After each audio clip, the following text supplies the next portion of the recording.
What's the scummiest trick you know? Social psych class might as well be called manipulation 101. Get someone to do a small favor for you, and they will like you more. The favor must be small, so that you are unlikely to be refused. The person will then have to reconcile the fact that they did something for you with the fact that you did nothing in return. Without conscious effort, they will usually come to the conclusion that they did it because they like you. I cannot cite the research, because I'm lazy, but it exists. Edit, laziness overcome. It is the Ben Franklin effect. If you want someone to do something of moderate inconvenience to them, ask them for a big favor first. Refusing this makes them feel as if they owe you a debt, so they are much more likely to comply with a smaller request. I feel dirty now. You can give the finger to firemen if they're on their way to fire. Open a bank. Earn big fees and big bonuses issuing a bunch of mortgages you know can't be paid back.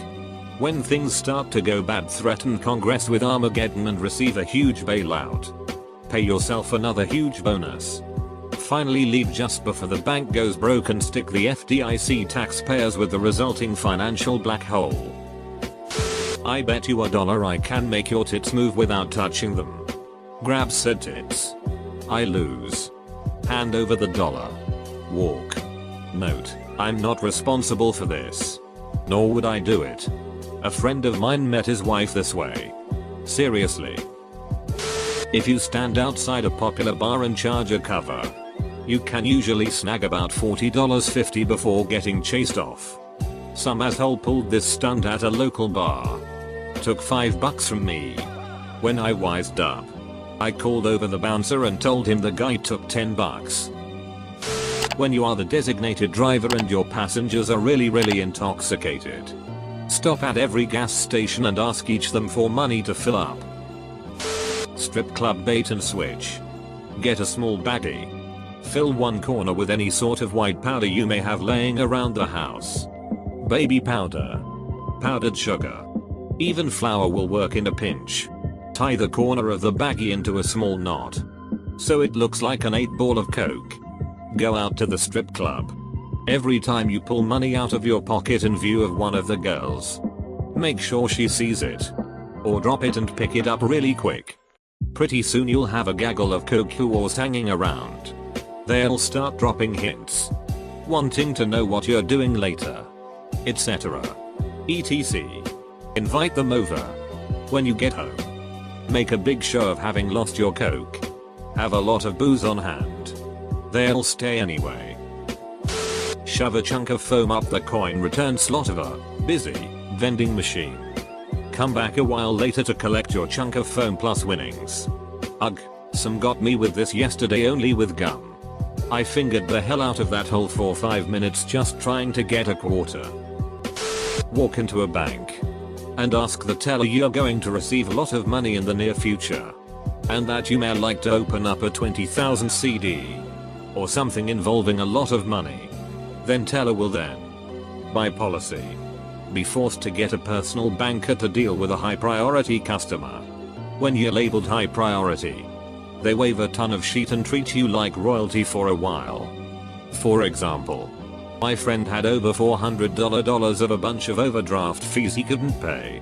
I walked in the bank and asked the teller I'd like financial advice on $50,000 my grandpa is going to leave me.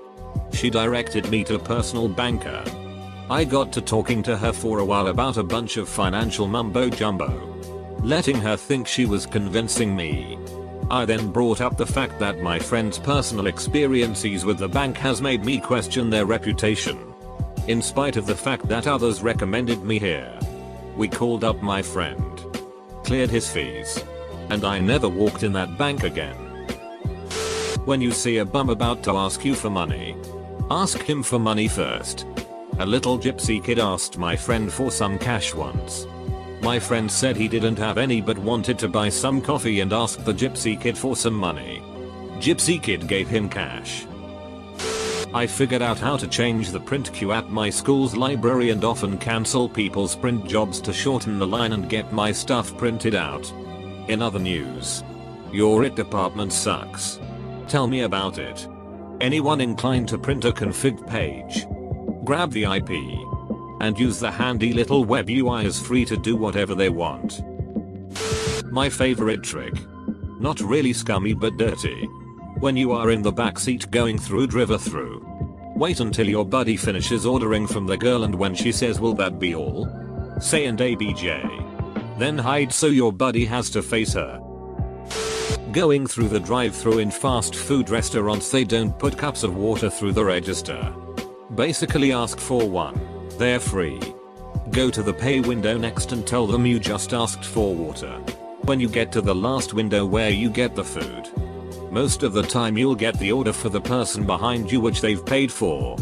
Lack of communication FTW. In my experience, if you ask smoker for a cigarette, they will most likely give you one.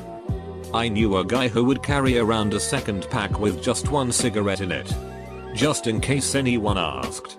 That is one of the scummier tricks I know of. Last week while downtown DC, a bum asked me for a smoke as I was walking to get a sandwich.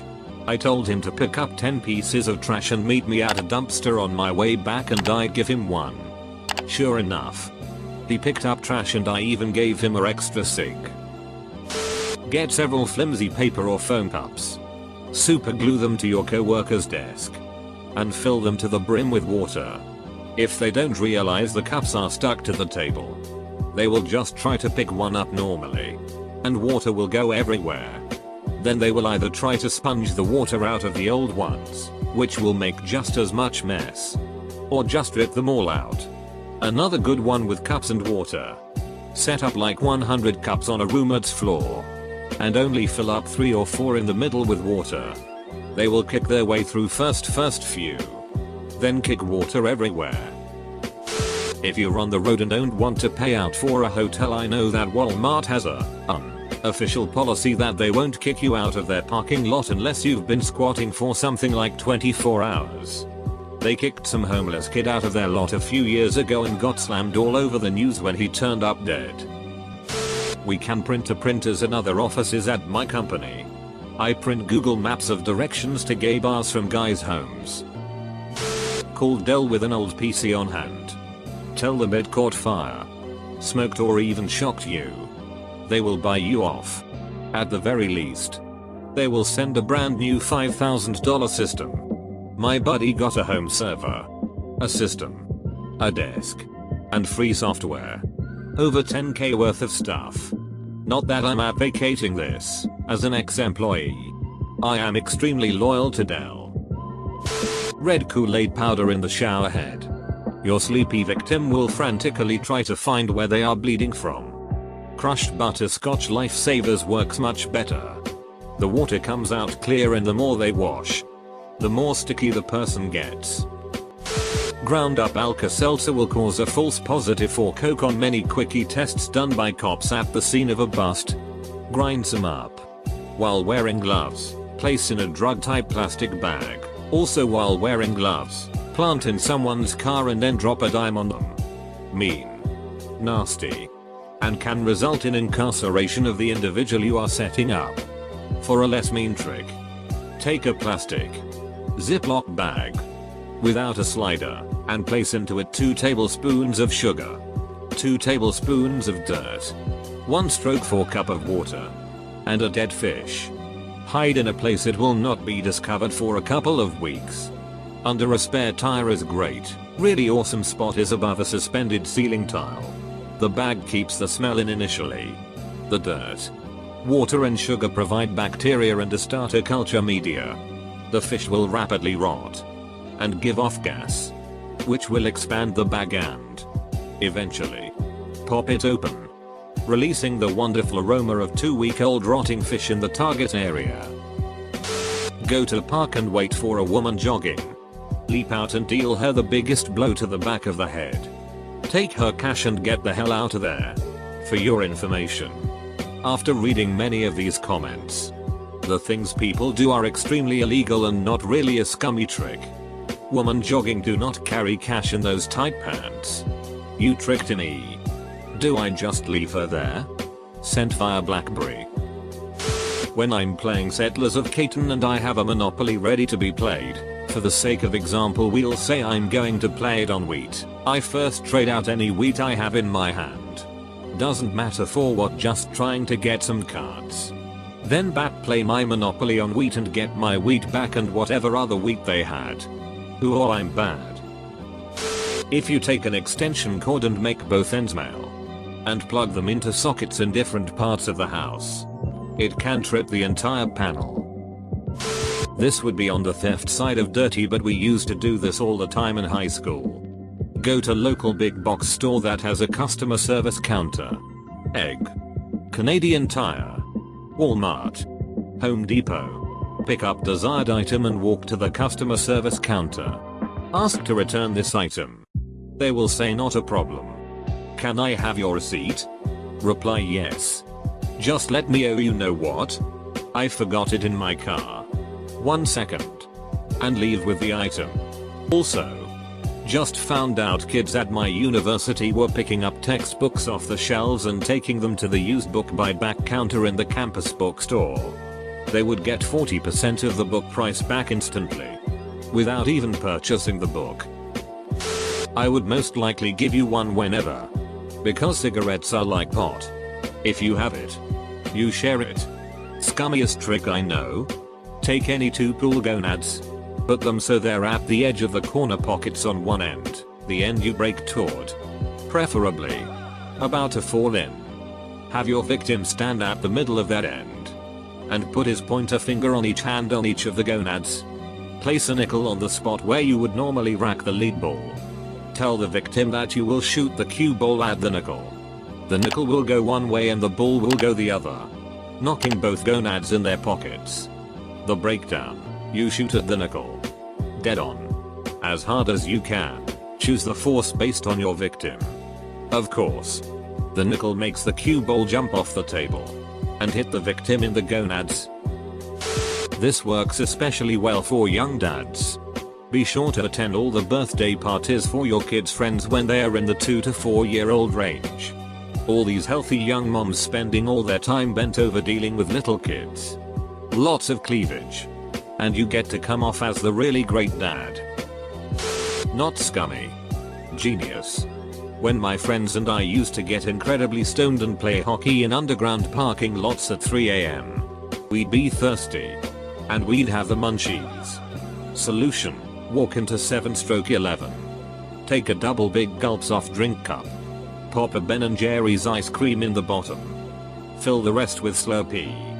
You get a Banj ice cream, half-baked brownie FTW, and a pretty big Slurpee for under $2. Perfect for blunted hockey. Sometimes things that are on clearance at one store aren't at another, and you can usually return the stuff without a receipt and profit. I only felt a little guilty ripping $40 off Walmart this way. An even scummier variant of this is to look through the trash cans by a store for thrown away receipts. Go into the store, pick up an item that's on the receipt, and return it at the customer service desk. So let's say you buy an item and it breaks, but you don't have a receipt or it's not covered under warranty. Just go buy the exact same model item and return the old saying it broke or it was faulty or you just didn't like it. Now you have a receipt, so no hassle. If it's the same model and not something that's checked by serial no's boxes, that sort of thing, then boom, brand new item. This just about always works. And I've saved this for situations where I've felt like I have gotten just about no use out of an item. Then the store will normally just send it back to manufacturer dependent upon the item.